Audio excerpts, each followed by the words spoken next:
right, it looks like we're holding steady here for a little bit. So I'd like to introduce Paige, my coworker, who will be leading us in today's discussion on navigating supply chain disruptions. Take it away, Paige. Thank you, Chelsea. Hi, everyone. My name is Paige Mccourney. I'm a program manager here at No Kid Hungry. Thank you for joining today's webinar on a very important topic. Today's webinar is Navigating Supply Chain Disruptions, Tips for Managing Supply Chain Challenges in the Child Nutrition Programs. This issue has made this year even more difficult, and we hope today's webinar will be a space to hear from your peers about how they're handling supply chain disruptions in their district and community. And we also hope that you're able to walk away with a few tips or tricks, ideas or workarounds to take back to your work. Go ahead, next slide. So a few housekeeping notes: the webinar will be recorded and the slide deck will be shared out to all attendees and registrants via email. We will also have time at the end of the presentation to hear from you. So please place all of your questions in the Q&A box. Any questions we do not get to, we will follow up after the webinar. Also, we encourage you to use the chat box throughout the session to engage with each other and the speakers. There's a variety of people on the call, from school nutrition professionals, state agency, industry, and also USDA staff. So I encourage you to talk with each other and the speakers using the chat box function. Now for today's agenda. Next slide. After a brief review of the available waivers and flexibilities related to the supply chain, we'll hear from 3 school food service directors who are true experts in feeding children. First, we'll hear from Donna Martin. Donna is the director of the Burke County Public Schools in Georgia School Nutrition Program, which has 4,500 students in 5 schools serving breakfast, lunch, after-school snacks, supper, and the summer feeding program. Next, Gay Anderson is the Child Nutrition Coordinator for Sioux Falls School District in South Dakota. Sioux Falls School District serves nearly 24,000 students across more than 38 schools and facilities. Last but certainly not least, we have the wonderful Frances Montoya. She is the director of she's the director of food service for Vaughn Next Century Learning Center. Vaughn is a large urban public school within the Los Angeles Unified School District. Vaughn operates 5 contiguous campuses under one charter and currently serves more than 3,000 students K through 12.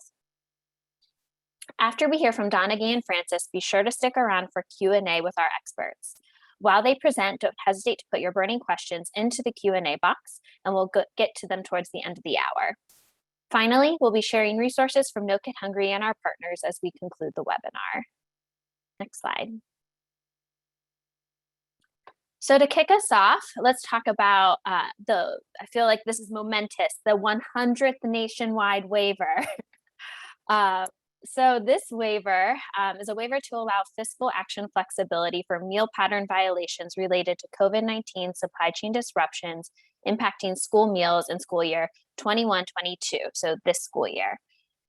This waiver waives that states take fiscal action during the public health emergency for meal pattern violations related to COVID-19 supply chain disruptions. And this applies to school breakfast, school lunch, and also the seamless summer option. It encompasses missing food components and also violations involving milk type and vegetable subgroups. Fiscal action for repeat violations for food quantities, whole grain rich foods, and dietary specifications for calories, saturated fat, sodium, and trans fat is discretionary, but FNS encourages states do not take fiscal actions for violations related to COVID-19 supply chain disruptions. And as a reminder, this waiver is available through June 30th, 2022, so the entire school year. And one last reminder, emergency non-competitive procurement methods are a standing flexibility and do not require a waiver. Next slide. Another super exciting and recent announcement by USDA. USDA announced up to $1.5 billion to provide assistance to help schools to respond to supply chain disruption. And while this is a really new announcement, we don't have too many details yet. What we do know is that this money will be spent directly on food purchases, The food will either be purchased by USDA or by states for distribution down to schools.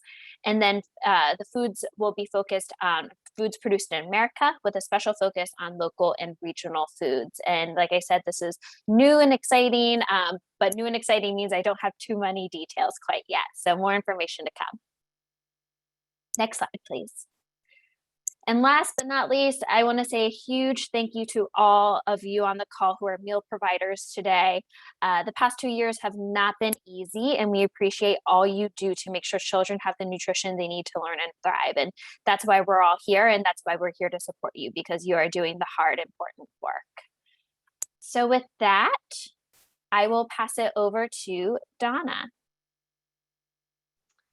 Okay, well, good afternoon and welcome to Manic Monday. I bet all of y'all have had a manic day, as most Mondays are, and so I appreciate all of you taking your time to be on the webinar today. I think you're going to learn a lot. First thing I want to do is thank USDA for providing us flexibilities for procurement, because all of us are struggling with this issue, as seen by the number of people on the call today. So I want to start out talking about paper shortages. I noticed a lot of you put that in your question box, that was an issue you were having, and I think that's the biggest issue I see all of us having. So I want to talk to you about what we've done in Burke County to solve that problem, or try and solve that problem. One of the things I did was I went to our principals meeting and I told them that we were having a problem with getting paper supplies. And right now, all of our kids are eating in the classroom and they're using lots and lots of styrofoam trays. So, when they heard that, I said, if we don't do something to mitigate that problem, we make it into a bigger problem and not have any trays at all. So they reached out to some of the teachers, and actually some of the teachers started coming back to the cafeteria, and we started using our regular trays again. And I also talked about why the regular trays were so sanitary, that they're, when they go through the dish machine, they're clean and they don't have to worry about COVID, and that COVID is not transmitted through food. So I think that gave them a lot more security about getting back into the cafeteria. But in mentioning that in principals meeting, I had one of my maintenance directors come up to me afterwards and said he was going to reach out to some of his suppliers to see if he could find me any trays. And sure enough, he did. So you never know who in your district might have access to suppliers that you don't normally use that might have trays that could help you. So we reached out to every single paper product supplier that bids on us, we were doing any kind of business with, and told them what our problem was. And I found out a lot of interesting things about those 3 compartment trays. They come in 3 different sizes. So there's a size 1, small, medium, and large, and we were getting the medium ones. And I told our suppliers, look, we'd love the large ones. Actually, that would be better for our needs. And if we can't get the large or the medium, we'll take the small ones. So let them know you can be flexible. They also told me they had access to black trays, which were a little bit more expensive, but they had access to them. And I said, I'll take the black trays, and the kids will think it's a fancy restaurant. They also told me sometimes they have access to trays that are not compartmentalized. And I told them that was my least favorite choice, but it was better than not having any trays at all. We were also having trouble getting those bowls that went into the trays. So they also told me they could do the black bowls. And again, I said the black bowls are fine.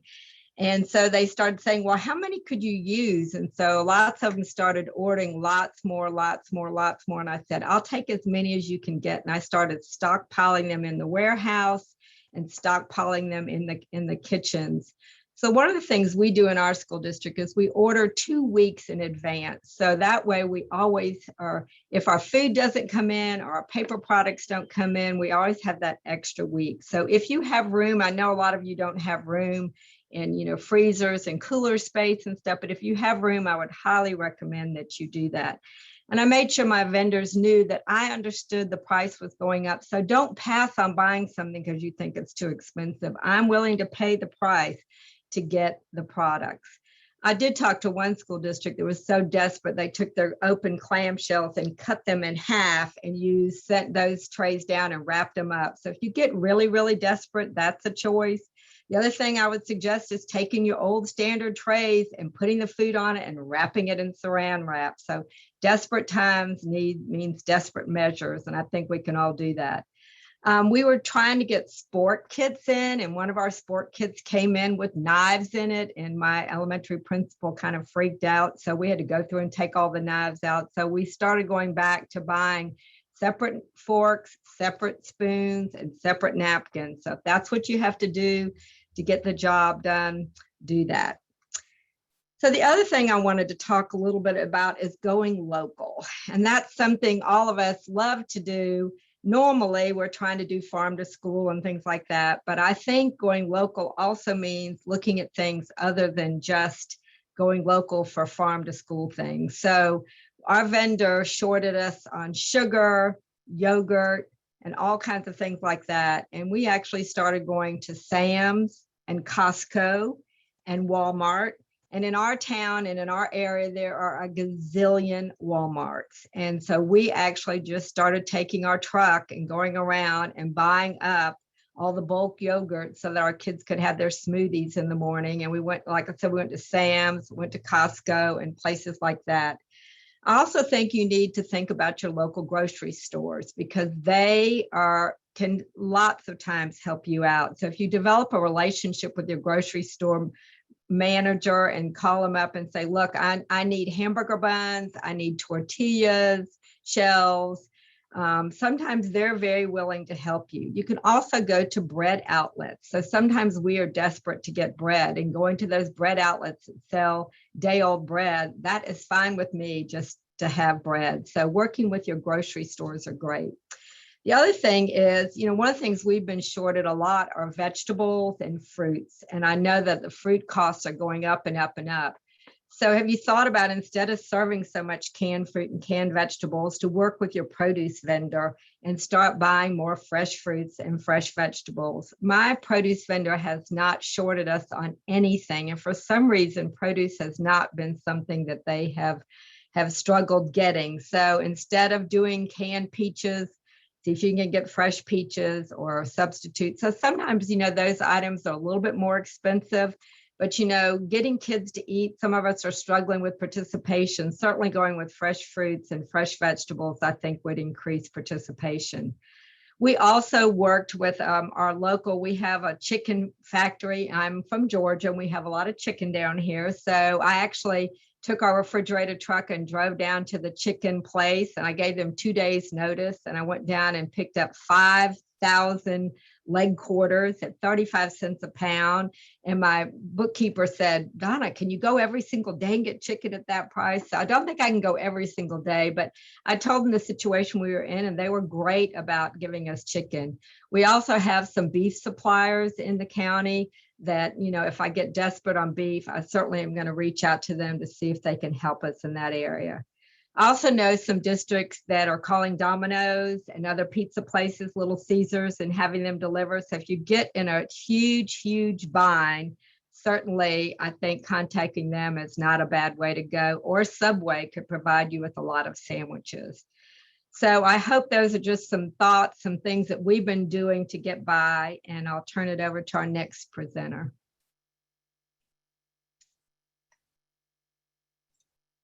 Okay, well, good to see everybody, or know that you're all on here today, and I'm just truly honored to be on with this group of people.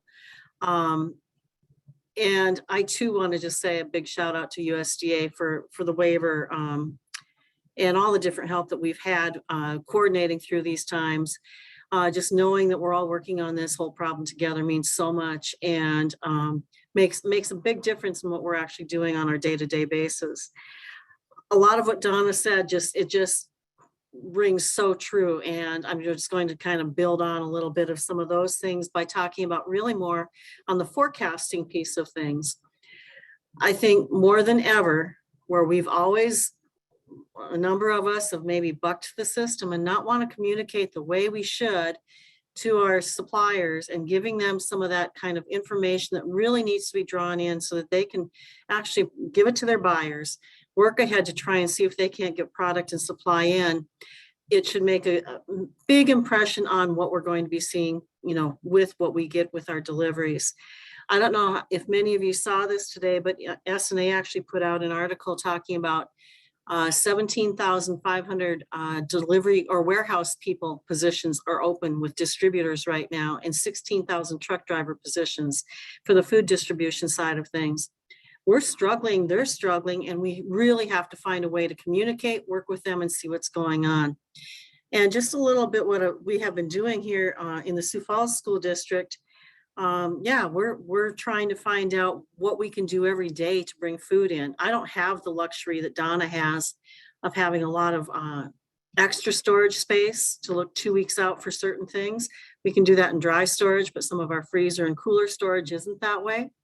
And we're dealing with like a 68% fill rate today for what came into our district today. And so that means each and every day, and we do have deliveries every single day within the district at some of our schools. We're literally, and I use the term, we play Jeopardy every day. And the final category is always food and supplies. And my answer is always, what am I going to get for breakfast and lunch that we can serve the kids? And with having like 23 of our schools that don't have any kind of kitchen set up at all, we have to send their breakfast items out a day in advance to take care of the needs for the kids there. So we have to plan ahead and have that taken care of. So we have to look for specific things that are shelf stable, things that work with that. We do have milk coolers and all that we can keep our milk in, but we have to look at some unique little situations there. So when we go and take into consideration, looking at that forecasting piece, we have to put our numbers together. We still need to go back to cycle menus. If people are not using cycle menus now more than ever, those cycle menus are very critical. And being willing to go and make changes as you have to make changes when you realize that, oh, we are not going to be able to serve this item up next.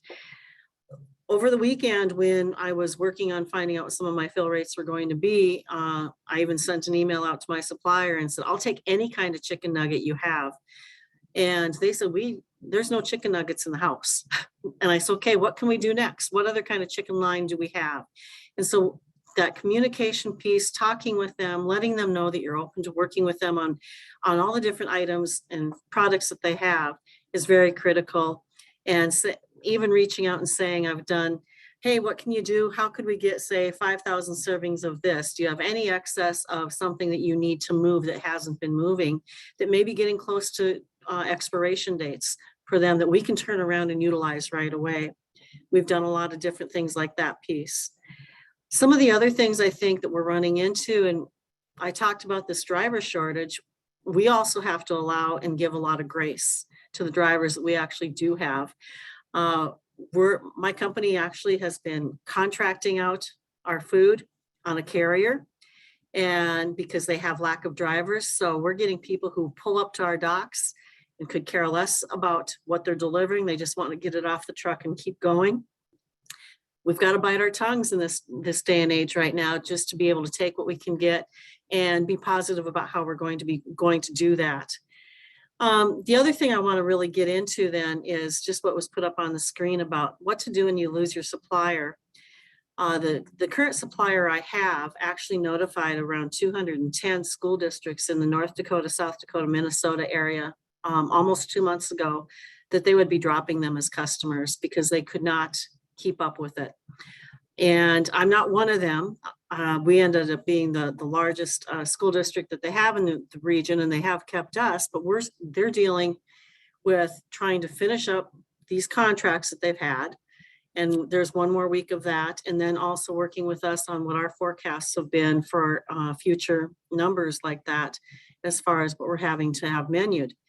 The interesting thing is, now that I'm down to my supplier who is really limited in what they're getting because they're struggling to get it from manufacturers to them. The other piece is, what do I do when they can't get it for me either?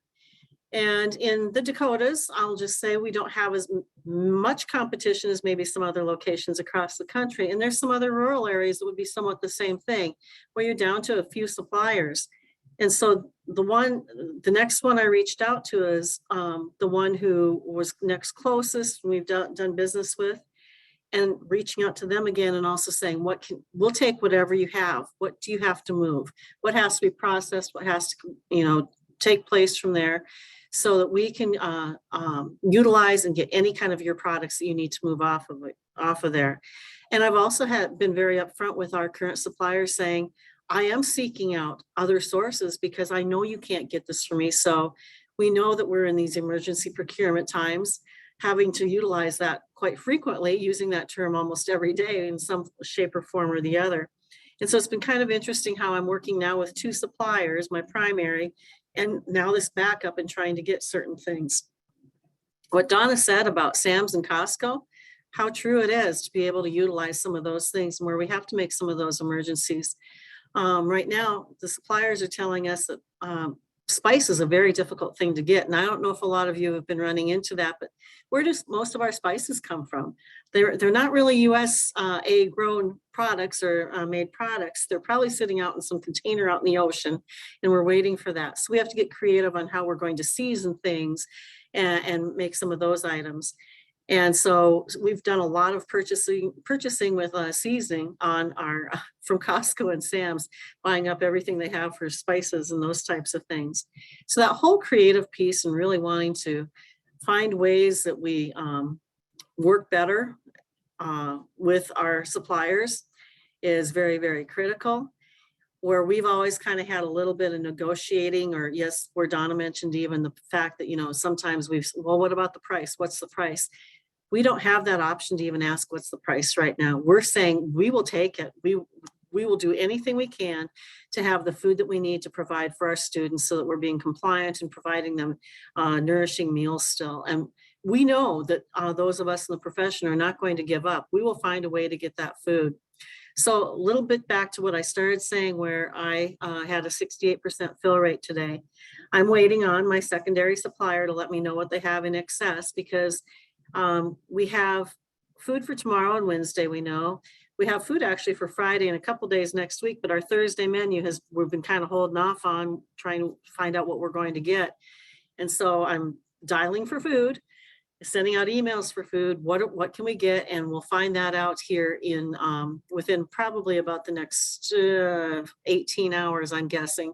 So we can go ahead and turn around and try to go with more of getting that in and knowing if we're going to have to make other menu changes. In a district our size, we have been having to send different breakfasts out to people. We have maybe one breakfast menu that we show to everybody, but we're sending out for our elementary students, where we're feeding 5,000 kids breakfast there. They may have 4 or 5 different breakfasts that are sent. And, you know, as we get it sent out, not necessarily having it menued on a menu for them to know what it exactly is, because just in putting it together, we may even have 2 different options that end up at a school just as we're utilizing those numbers. But again, in the world of what we do, we make a goal of making sure that we're going to feed every child every day and not let anybody go hungry.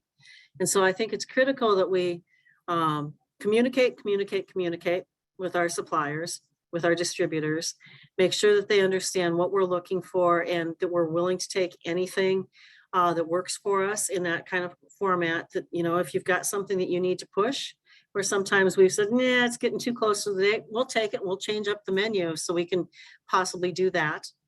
And then also our relationships with suppliers, manufacturers is critical.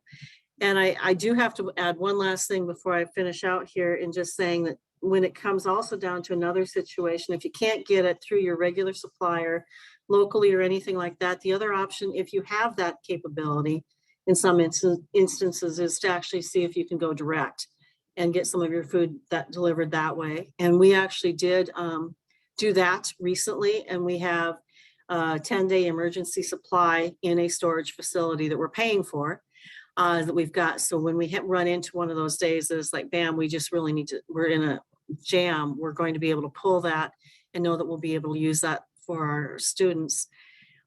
There's no right or wrongs. I think we're all in uncharted territory. We give each other ideas. We continue to share our ideas. We continue to see what we can do.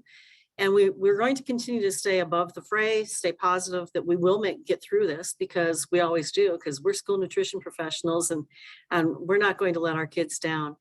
And with that, I'm going to turn it over to Francis.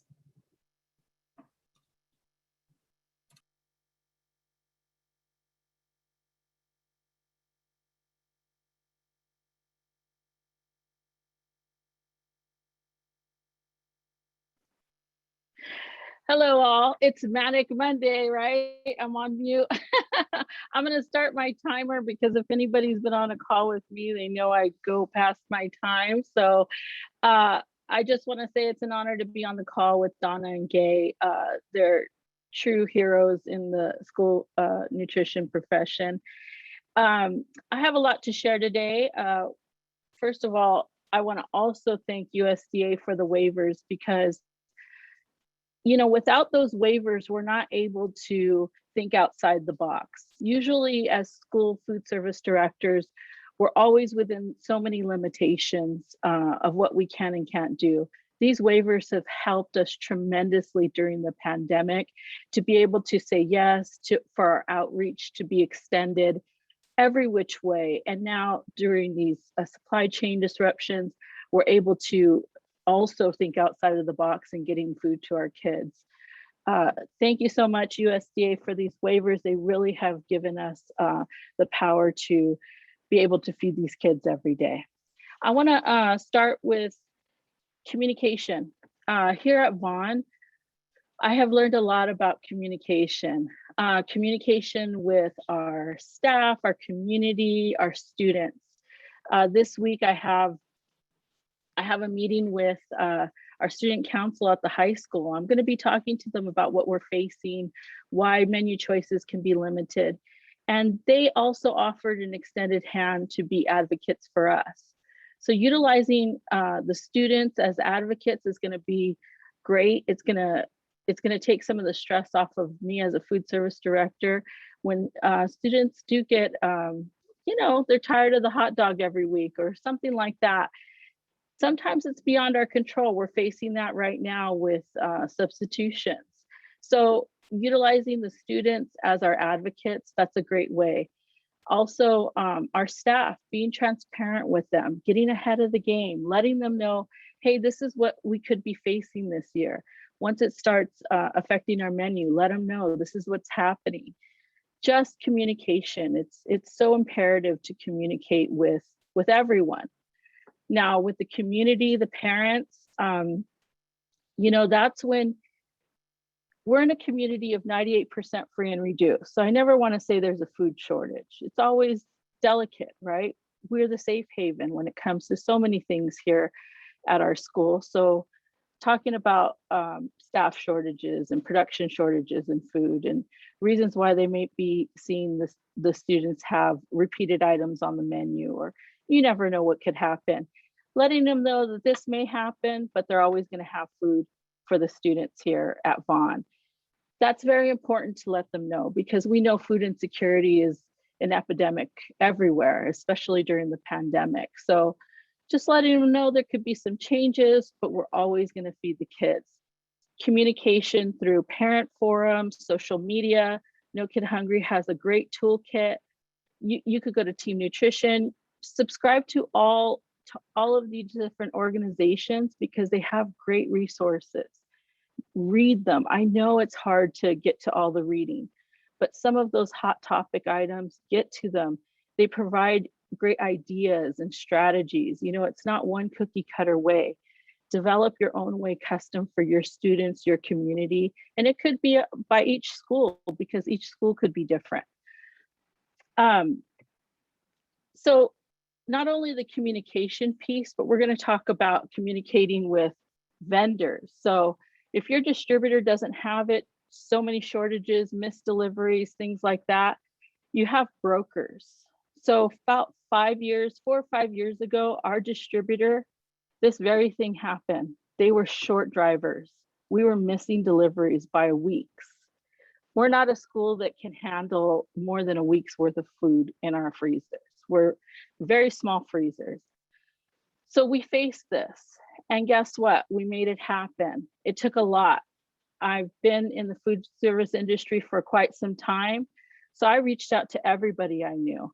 My brokers, guess what? They're direct to the manufacturers. They were able to connect me with direct shipments. Direct shipments are great if you can hold a pallet's worth of food, right? Well, some of the items had to be dry. We took them in. Another challenge we faced, we weren't even expecting the truck that they were delivering in didn't have a lift gate and we don't have a central kitchen, so we don't have docks. So we were unloading pallets, by the case. It's something you kind of learn, as you go through some of these challenges. But guess what? We were happy to do it because we were happy to get the food. That's what's important. We got the food. Our brokers were happy to connect us with these manufacturers. And guess what? Brokers also talk to many districts. So they know what's going on in different districts, and they can help connect you with other districts for help. Reaching out to people that from the past to the present, letting them know what you're facing, asking for help. Everybody wants to help each other, especially when it comes to the kids. So don't be shy to give them a call or just reach out in any way.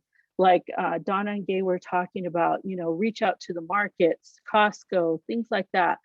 They're willing to help as well, and they will help if they can. Now, when I had that the distribution challenge 4 years ago, one of the things we did is we rented a truck 2 counties away. We got that truck, drove it to the distributor, picked up the load, came back to our school, unloaded it by hand. It's not that example is what you should do. It's just an inspiration that we're willing to do anything. These are our kids. We're never going to let the kids in our house go hungry. We're never going to let the kids in our school go hungry. Our why is feeding the kids. And through these waivers and things like that, we're able to say yes now. We're able to do the things that we need to do to get the food. As a food service director, we have a lot of rules and regulations. Now we just do our due diligence, best practices. We're professionals. We make the best decisions because we're professionals, and our intention is to feed hungry kids. We're always going to make the best decisions to feed those kids. We can do it. We can do it together by sharing, these stories and all kinds of other stories that we may have in the chat and the Q&A. We can do it together. So don't give up. I know it always feels like today is defeating us, but we're going to do it. Just like Gay, she's thinking about Thursday. She doesn't have a menu item. I guarantee you she's going to get that menu on for Thursday because she's never going to let those kids down. We're here to answer any questions that you guys might have happily, and together we can figure it out. Thank you for having me. Thank you so much, Francis, Gay, Donna. That was incredible. Such great information, such passion. Thank you for all that you do and for taking time out of your crazy, crazy Mondays to help share your expertise. So with that, please do put those questions in the chat. We've been, answering some as they come through. I am actually going to pull a couple that were answered via the Q&A box, just so that everyone on the call can hear them. Okay. So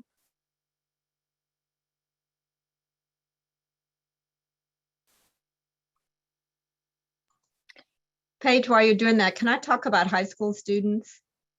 You read my mind. I was just about to ask that question for you, Okay. for you to share that story. Go for it. Okay, so y'all were asking about using high school students. We started using high school students about 4 years ago, and we have a lot of our students who are in the work study program who they have to have a job in order to be in the work study program. So they may work first and second block and have third and fourth block open or vice versa. But we employ about 15 high school students every year. They run our cash registers, they serve on the serving lines, they put up stock, they get breakfast out ready. They're not making lasagna or rolls, but they can do a lot of stuff. They run our pizza ovens, making homemade pizza and stuff like that. The great thing about students is they love these jobs because they don't have to work nights and weekends, and they're available for Friday night football games and stuff like that. They don't have doctor's appointments. You don't have to pay health insurance on them. They're inexpensive. They have great backs. And so I love working high school students. And you know what? They become great advocates for school nutrition programs, and they get everybody to come eat. and you get great ideas from them. So I wanted to share that tip. Thank you, Donna. We had a question about the waivers and different requirements for reapplying for waivers. So the application for waivers will be state by state. So I encourage you to reach out to your state agency. Some states do require you to reapply at a set interval, or it might be for the full entire year. So as always, I just kind of sound like a broken record, but check with your state agency to see the process for that.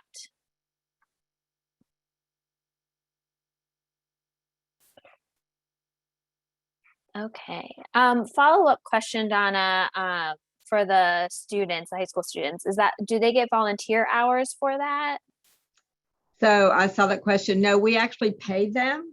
And so they were required to work as part of the work study program. So we pay them really $7.50 an hour, which isn't very much, but they just love the hours. And, you know, they got tired of working at fast food at night. And they're working till 11 and 12 o'clock at night. And their parents just love them working in the school environment. And some of them that ride the bus to and from school that don't have transportation are able to work during school hours and still get home on the bus, because in a large rural county, they don't have transportation. And so that works out really well. So no, we just pay them like a sub.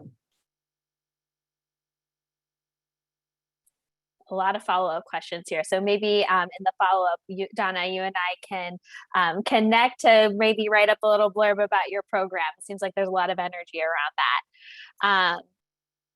Question for anyone who wants to take this. I'd love to hear from all of you. How are you all adjusting to the higher food costs, salary costs, all of those things? Are you still operating within the reimbursements? I'll jump in here and answer for myself here. We still are meeting that area, falling in with what it would be with our required reimbursements are. Interestingly enough, our district gave like a 3.1% raise back in July. And I started here in December of last year and had been advocating, saying we still need to do a little bit more. And thankfully, we reached out to the union, and they agreed with us that by extending the contract for my staff, we gave them another 8% at the beginning of September, and we won't be having to negotiate until 2026. We extended it by 3 years, and we had the funding for that. So that's really nice to be able to say that that's there. But with the extra food costs, honestly, some of us do have reserves, but I'm still falling when I'm pricing out what the average daily meal cost is. We're still falling in there. It's close. Where it's going to put us over soon is going to be with our paper supplies, or if we're dealing with, utilizing styrofoam for certain things. Donna talked a little bit about that. I just want to go into with styrofoam. I told my staff at an all staff meeting last week, if we don't have to use styro trays at breakfast time, I'm looking and I found them a heavier paper plate that they can utilize. And because right now we all kind of know styro trays are hard to come by. And it's like almost a tray boat or whatever that kind of works. And it's a very easy cardboard thing that can be disposed of, and it holds the breakfast. So anything that we can look at, but as we start sharing those ideas, then everybody else snaps up and starts using it. But yeah, so it's our paper costs, I think, that we're seeing is a significant piece also. But right now it's a fact of life, and we're going to have to deal with it and find out how we're going to continue on. And Paige, with this, the fact that we're getting more money, we're all getting seamless summer payment, which is a higher reimbursement rate. And the other fact that's helping is that everybody's eating at no cost. So other school districts may have been, having paid reduced kids and things like that. So I think having everybody eat at no cost and the seamless summer rates is really, really helping all of us make ends meet. It's tough, but it's helping.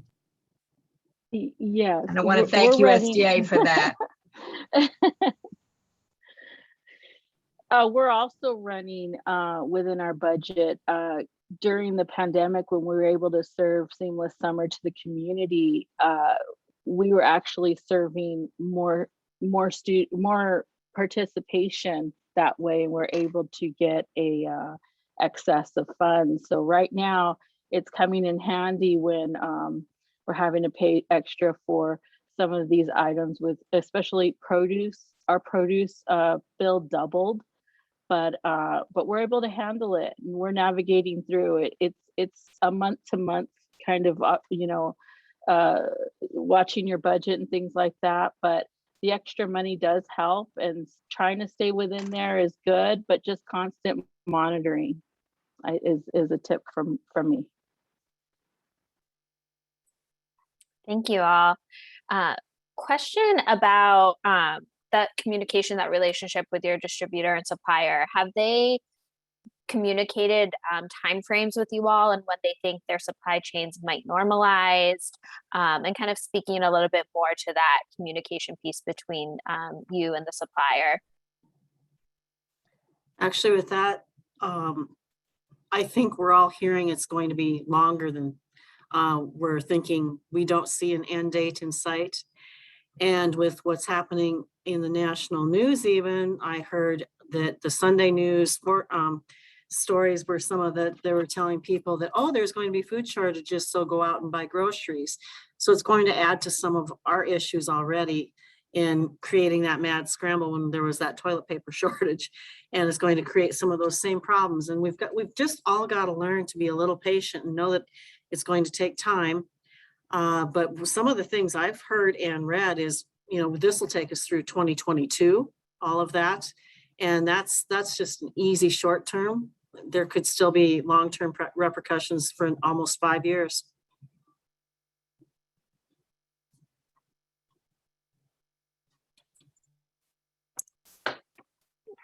Thanks, Gay. Not the brightest answer, unfortunately, but yeah, I think we're all hearing it in every industry, and especially this industry. So I'm glad we're having this conversation now, and we will continue to have the conversation as long as we need to. Francis, I saw you come off mute. Do you want to add anything? I was just going to add that, definitely no promises, right? They won't promise anything, and that's understandable. But I was listening to actually my distributor, the CEO of the company that we use, on a webinar the other day, and he gave good perspective. He talked about there's food, it's just the production of it, the manpower is what nobody anticipated. And I think that helps when thinking food shortage. People, that kind of it's kind of fearful, right? You think no food, it's getting the food, right? The ports, the food on the water, like you guys were saying, and just getting the workforce back out there so that way we can get the supplies that we need. Thank you, Francis. Question, as we sort of head towards the end here, on balancing, you're taking up so much time and energy already to a busy profession, right? Like you were busy before this, and now you're spending so much time and effort on, emergency procurement and responding to these fires related to the supply chain. How are you balancing that with the normal duties of being a food service director?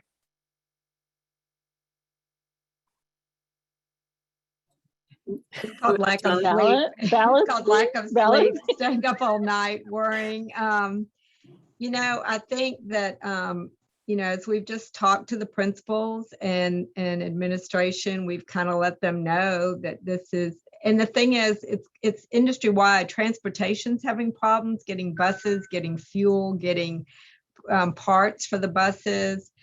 Technology's having problem getting Chromebooks and getting the equipment that they're in. So all of us are kind of in the same boat. And so I think misery loves company. I hate to be that way, but I think they kind of understand. And so I think letting people know that we're doing the very best that we can, and we're trying to prioritize that food is our most important thing. So some of the fun things that we normally do, like, we normally do a big Thanksgiving meal for all our parents and a big Christmas meal for all our parents and stuff.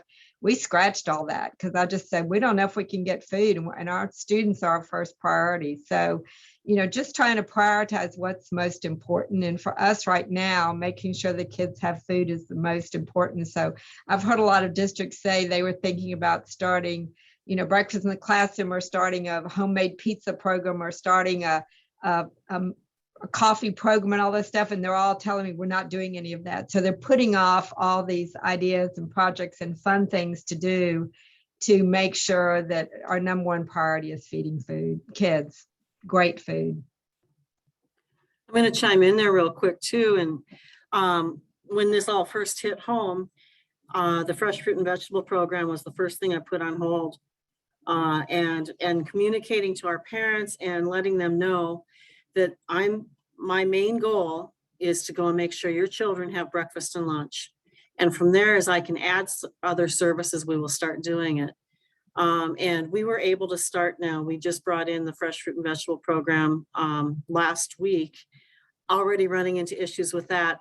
That was procured through a local grocery store, and our grocery supplier is having issues getting some of the product in as far as having it shipped in on time, where they've had 2 to 3 week placements, and it's not coming in now too. And so, as Donna said, we're all in this together. We see it everywhere you go. I had one employee come to me today who said, "You promised me a new printer back in May and we still don't have it." And she goes, "Where is it at?" And I go, "Your guess is as good as mine.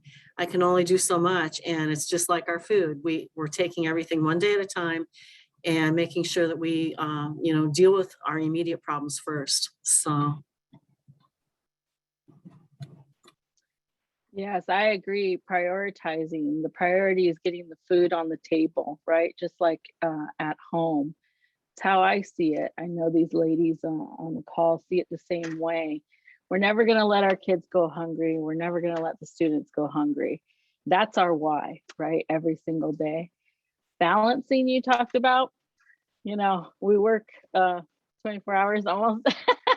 Well, as soon as our phone dings, we're going to read the email, and don't worry, we'll respond it if it has to do with getting our delivery, right? But lean on each other. Everybody on the call is from so many different areas. If you're able to make a connection with, through an association or anything, reach out. What are you guys doing? And also, it's hard. We all have our things, right? Sometimes I use Amazon to get paper goods. Well, you know what? There you go. Sometimes we use Amazon to get paper goods. Sharing it. We have to share, because maybe I don't need it today, but maybe you do.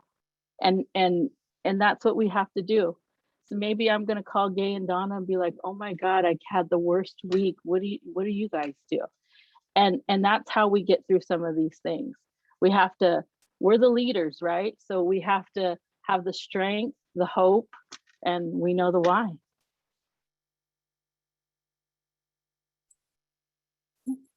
Go ahead. I want to add one other thing real quick about balancing. And I think this is really important that we all keep in mind. I'm feeling really guilty because I am going on vacation on Friday and I'm going to be gone all next week. But there's an important piece about that.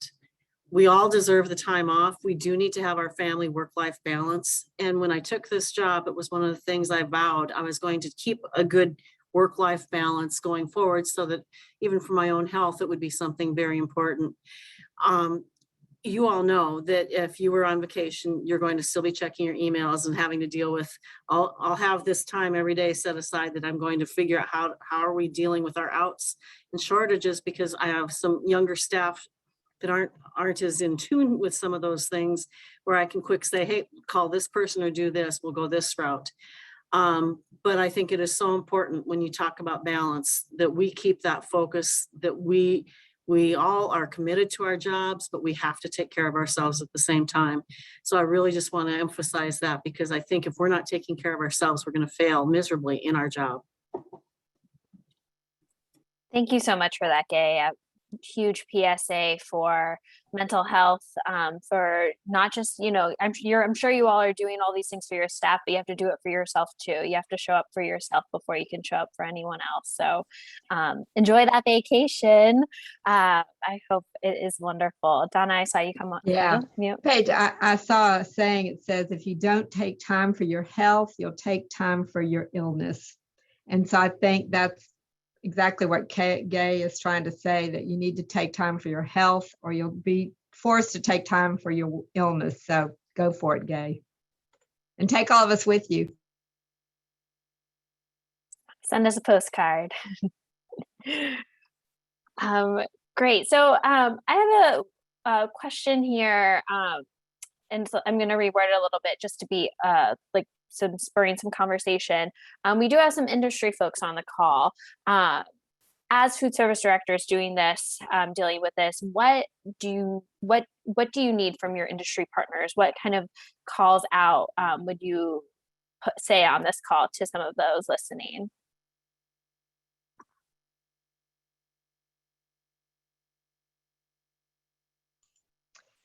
I certainly think if they have products or things that they feel like might work for us that are not being utilized, then they have something in the warehouse or something that's new or something that's different, or if they can drop ship to us, or if they know of something that is getting ready to go out of date, or, you know, just whatever. I think sometimes industry has product, and if they would just reach out to us, you know, we could help them out, and in turn they could help us out. So just being aware that we are all really desperate. And so, you know, we may be looking for individually wrapped pancakes, but if you have bulk pancakes, sometimes you have to take the bulk pancakes and wrap them up and send them down for breakfast in the classroom. So you've got to, so, you know, if you, as you listen to what our issues are, if industry has ideas, send out an email, because y'all have most of our email addresses, and say, have y'all thought about this or thought about this?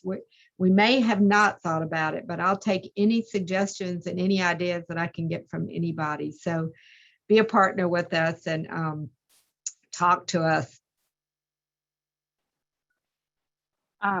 I also want to share something. When we were going through some of these issues and we needed some direct shipments, our brokers were able to connect us with manufacturers. And through that, they were like, well, hey, I have this huge district we're going to make these bean and cheese burritos for. If you need 3,000, it's nothing. We'll just put 3,000 more on there. And I'm like, yes, please. Same with the milk company. One day they came in with the different milk. They said, sorry, but the big district, you know, this is, well, thank you for bringing it, you know, and every single time this happens, please bring us whatever you're going to bring the big district, just so that we could have milk.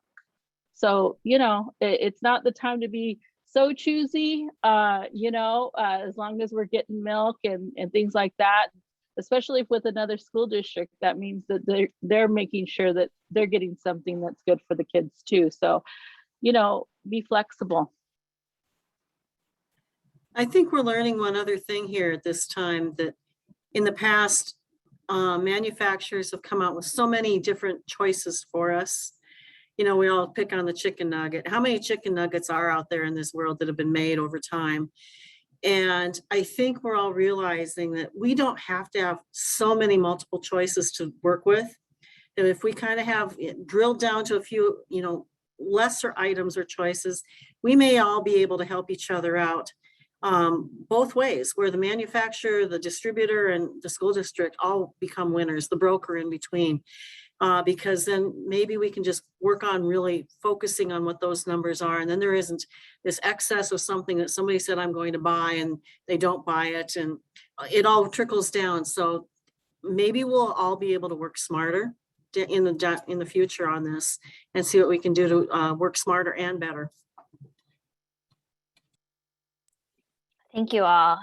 We do have some resources to share, so I want to save a little bit of time for that. So with that, any final words from you all? Anything you want to leave our attendees with? Donna, Francis, and Gay, feel free to each take a moment.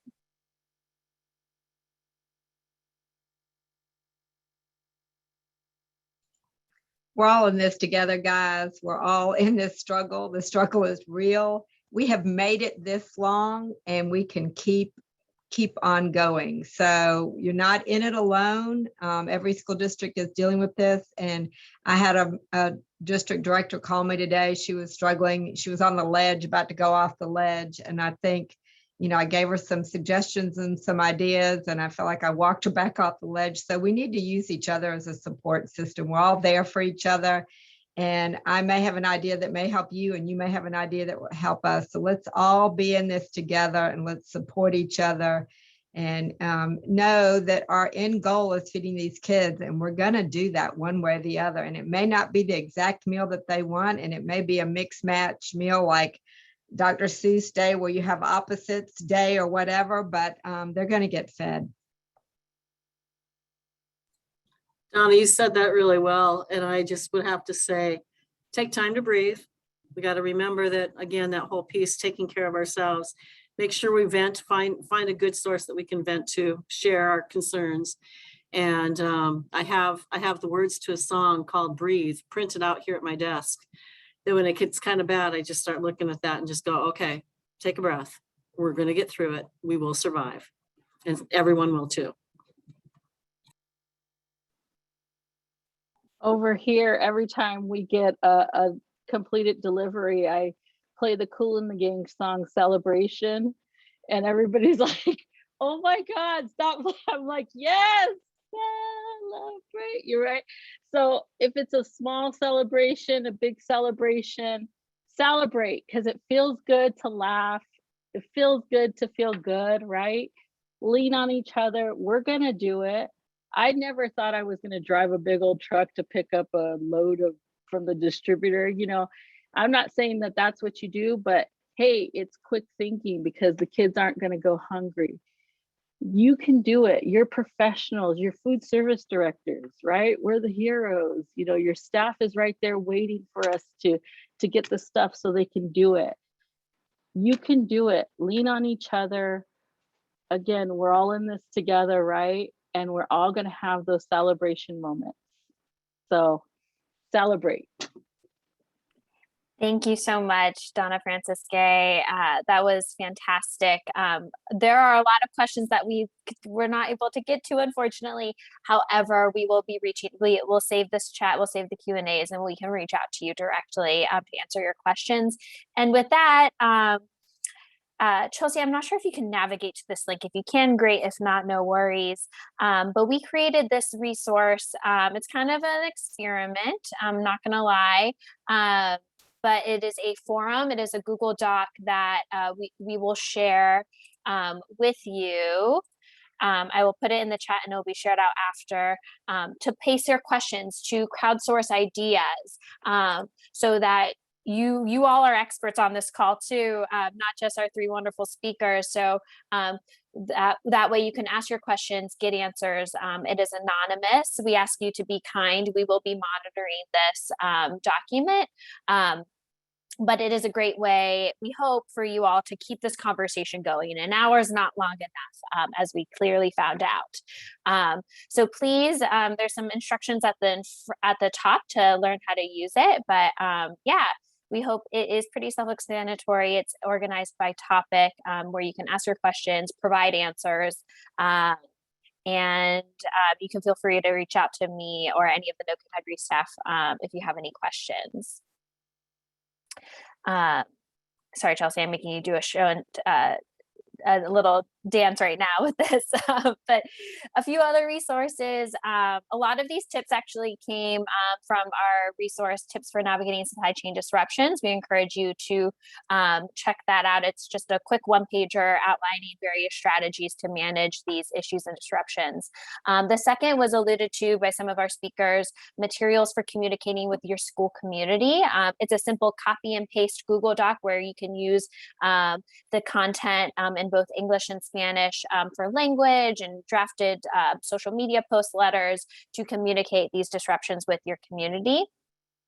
Next is Rural Communities Leading the Way, introducing local foods to meal service. And this talks a little bit more about the local foods in the traditional sense of like, farm to school, but how you can leverage that now, especially when those supply chains may not be as majorly disrupted. And the next are two websites with a slew of resources, first from SNA, Supply Chain Resources, and the second from USDA, Planning a Dynamic School Environment. That's a lot of information. All these resources will be given out at the end of the presentation to all registrants and attendees with live links, so you can link directly to them. And with that, please stay in touch, sign up for our newsletter, visit our website. We are here to help. So please do stay in touch. I believe my email is on the last slide. There it is, pmccourney@strength.org. Thank you for attending today. Thank you to our fantastic presenters, and keep on keeping on. It's Monday. Hope you have a great week, and we'll see you soon.